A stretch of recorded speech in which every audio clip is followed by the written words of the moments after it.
At this time, you will hear from Chief McFadden, followed by Stockton Mayor Kevin Lincoln, and then San Joaquin County District Attorney Tori Verber Salazar. Chief.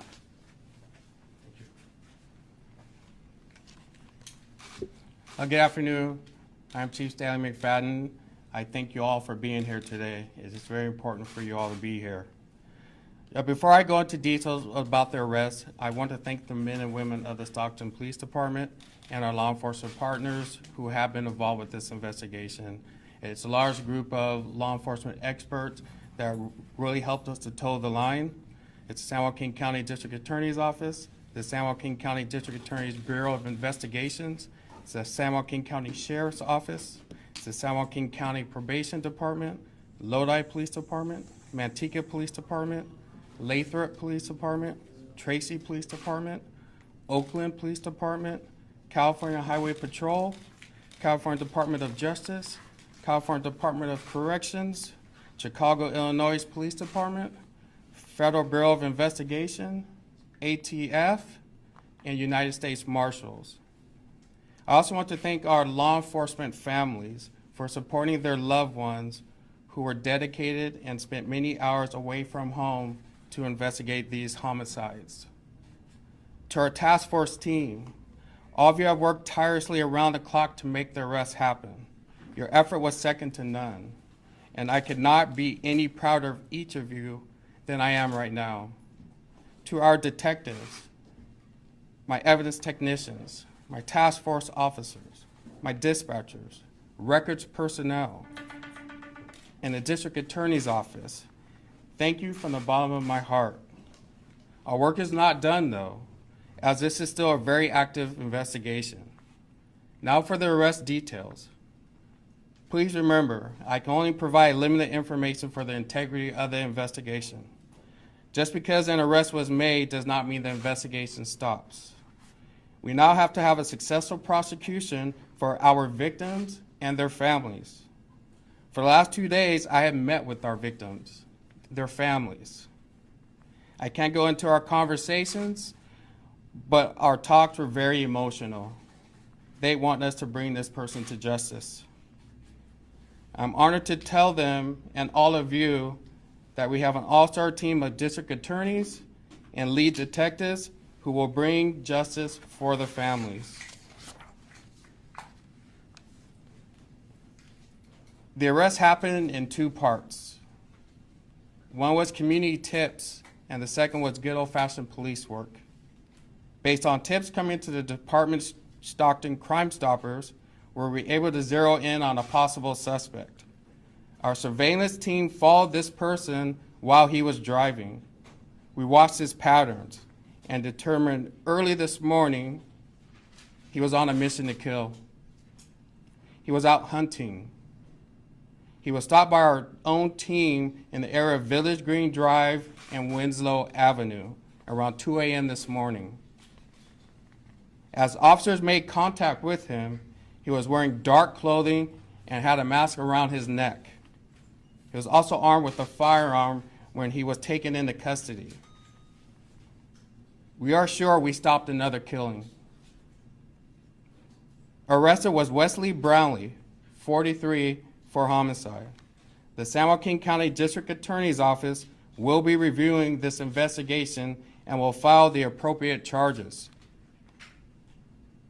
I want all you to know how seriously I take these types of investigations. This morning, when SWAT team was ordered to go out and conduct a search warrant at Mr. Wesley's residence, I went with them. Now, I would also like to thank each of you here, the media.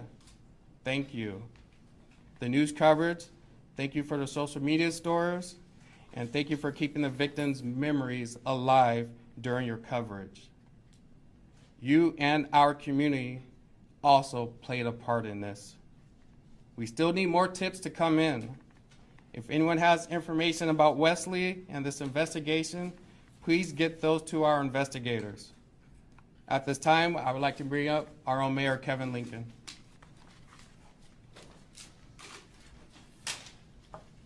First and foremost, I want to thank you, Chief, for your leadership, for assembling the multi-agency task force, district attorney's office, all those who were involved to help get this community to where we're at today. We stood here just a couple of weeks ago and we made it very clear to the public that these senseless acts of violence will not be tolerated. And that even though there wasn't any words that we could say that would bring back the lost loved ones, the least that we could do is do our part to help bring justice. And here we are today. As Chief said, there's a road ahead of us. We still have work to be done. But to the community, thank you for everything that you've done. Thank you for stepping up. Thank you for exercising your voice. Thank you for submitting the hundreds of tips that have come in on a daily basis. This could not have been done, and today would not be made possible without you. But I want to make a special thank you to our brave men and women who are protected and who sworn to protect and serve this community. Your countless and tireless commitment and service to our community is one of the main reasons why we're here today. This community, this city, this Stockton Police Department is committed and dedicated to the people of this city. And public service, public safety still remains our number one priority. And I want to make this very, very clear to the people of Stockton, California, the United States, and around the world, that when the people of our city of Stockton, California come together and we unite, we can get things done. Stockton will be a place where people can live, raise a family, and grow a business. This is a beautiful city. This is a city that each and every one of us call home. And we will not tolerate any acts of senseless violence. Those will be held accountable, and we will use every resource at our disposal to make sure the people of our city are protected and feel safe, and that no parent has to worry about taking their kids to a park, that nobody would have to worry about looking over their shoulder when they go to the grocery store, and that our unhoused population here in the city of Stockton will be able to rest a little bit easier tonight as we take the next steps towards getting them help and healing in their life. So to the people in blue, to our men and women who serve this community, thank you. To the residents of Stockton, thank you. To the media, thank you. God bless you, and God bless Stockton.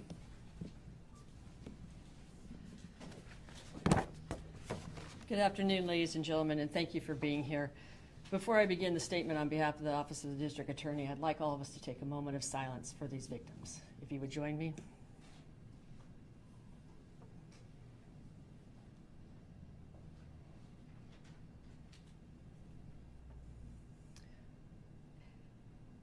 You know, the other day we saw an article in the paper that talked about serial killers in San Joaquin County. Some were not ours. They simply died at CDCR's facility in Stockton. But the few that were ours, they wanted to emphasize that they had come to our community. But what they missed was that they all had been arrested, successfully prosecuted, and removed from the street. And that's what happened here. So we want to thank our partners in law enforcement, Stockton Police Department, Chief McFadden, thank you, Catherine Nance, Sager, all of them who have worked, they're detectives, officers on the street, who have worked so hard and dedicated themselves to ensuring the arrest and apprehension of this suspect. We've worked with fellow local, state, and federal agencies who assisted in the capture of this suspect, Wesley Brownlee. I want to thank District Attorney Ron Freitas-elect, Chief James Boyko from the Bureau of Investigations, and a marvelous team from my office, Supervising Deputy District Attorney Caitlin Casey, Deputy District Attorneys Janet Smith and Elton Grau, for their hard work and dedication, 24 hours a day, 7 days a week, on this case and all the other cases that they handle. They're the most ethical, professional, hardworking people you could have the privilege of working with. The City of Stockton, all of their resources were made available during the course of this investigation. So thank you, City Manager. We appreciate that.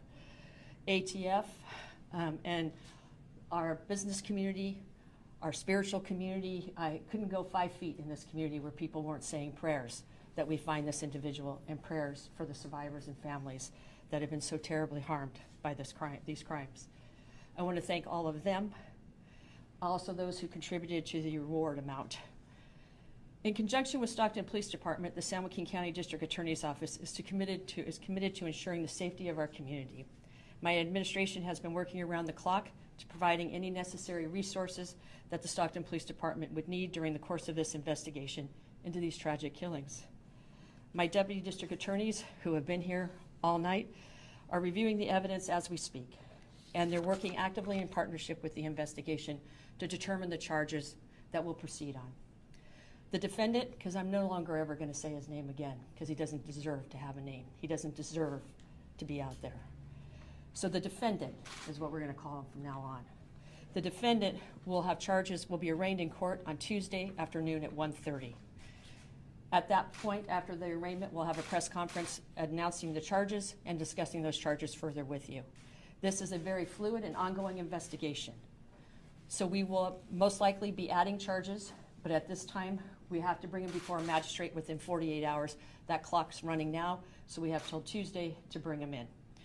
We'll arraign him at that time, and then we'll proceed to continue to assist with the investigation and also assist in healing our community.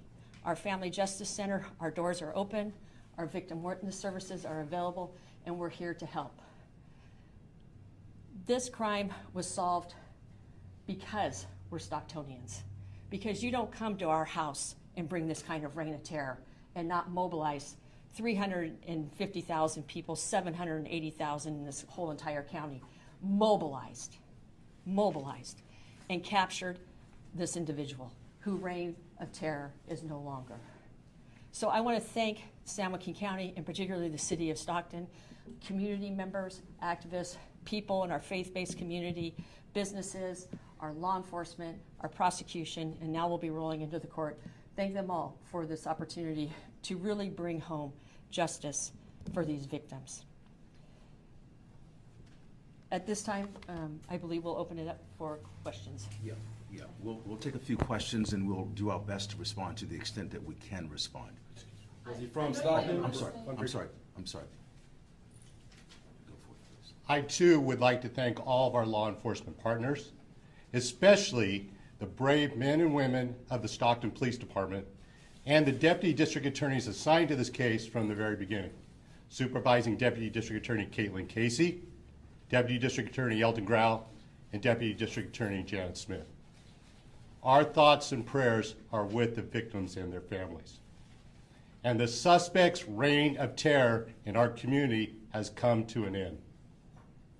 As the incoming district attorney, I look forward to prosecuting him to the fullest extent of the law. Thank you. I know you didn't want to say his name, but for us to get it right, could you please say and spell the suspect's name for us? And where is he from? And does he have a prior criminal record?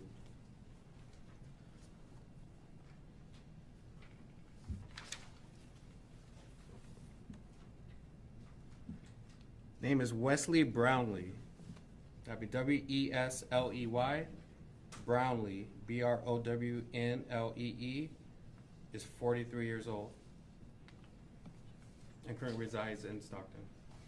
Chief, you mentioned he was hunting. Are those words that came from the suspect? No, those are not. Those are us watching his patterns and behavior. Can you speak to the value of the new Facebook group that has been working and mobilizing and been called a trailblazing effort to contribute to this investigation, and also how you see them playing a role in continuing to secure additional tips and help to bring healing to the community? I know my PIO, Joseph Silva, has partnered with him and has stayed in communications as far as information that's been going back and forth. But we're absolutely willing to have people, you know, it takes us all to solve these types of cases, and we're very happy to see a group of folks willing to come together and put a lot of time into it as well.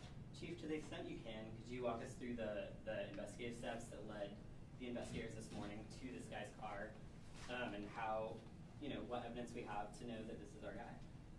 Well, I can tell you we have information that had got us to his place of residence, and at that point, we maintained eyes on that residence until he became mobile. Once he became mobile is when we started to continue following him until we eventually took him off, when we identified that he's posing a threat. Do we know if this person suffers from any psychological condition? That I do not know at all. Has the police department had run-ins with him in the past? I know he does have a criminal history. I'm not sure to what extent or with what agencies. Can you speak to any possible motive? That I don't know. The firearm he used, is that firearm stolen? Does it belong to him? That we don't know. Absolutely, it's a critical piece of evidence that will be processed. Is he a long-term resident of Stockton, or has he been back and forth between Oakland? I believe he has lived in different cities in addition to Stockton. Do you know how long he's lived here for kind of a continuous time? No, I don't. Are you able to tell us any connection, whether his residence or otherwise, to the neighborhood in Stockton where a lot of these killings took place in, you know, near I-5 and Calaveras? That I don't know specifically. I do know where he lived wasn't too far from one of our homicides. Can you say which one? He lives, yeah.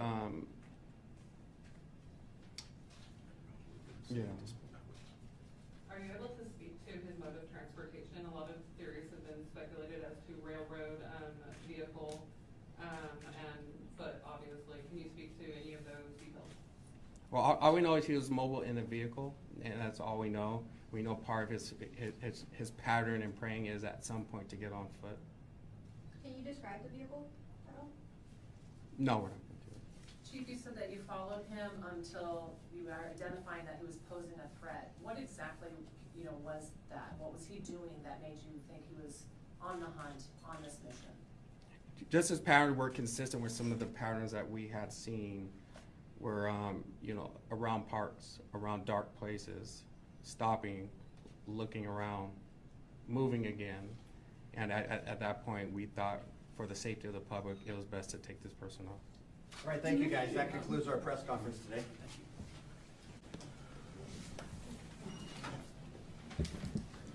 These images on the wall will also be on the press conference. Joe, I missed where they picked him up.